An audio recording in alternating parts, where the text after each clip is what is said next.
পলাশ সাহার মৃত্যুর বহুদিন পরে আবার সুস্মিতা সাহার লেখা একটি পোস্ট ভাইরাল হয়েছে, যা আপনাদের সাথে শেয়ার করলাম।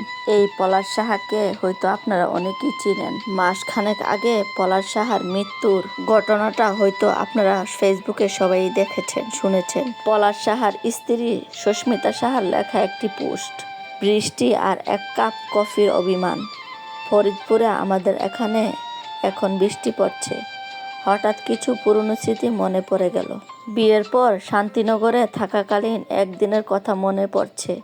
সেদিনও এমনই এক বৃষ্টি ভেজা বিকেল। তুমি তখন তোমার মায়ের রুমে বসে মায়ের সাথে টিভি দেখছিলে। কিছুক্ষণ পর তুমি আমাদের রুমে এলে মোবাইল চার্জ দিতে।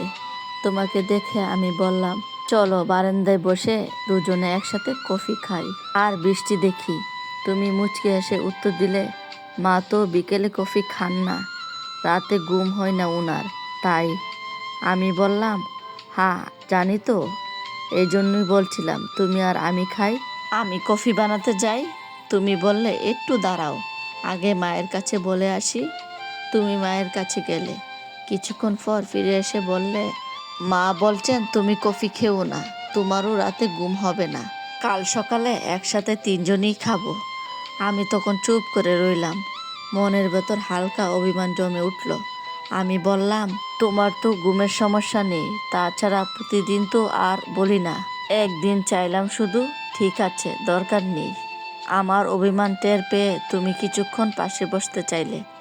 এর মধ্যেই তোমার মা ডাক দিলেন, পলাশ এত দেরি করস কেন? টিভি দেখবি না যখন, এসে বন্ধ করে দে।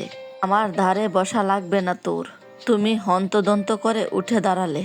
যাওয়ার আগে বললে, অভিমান করো না, পরে কোনো একদিন কফি খাবো।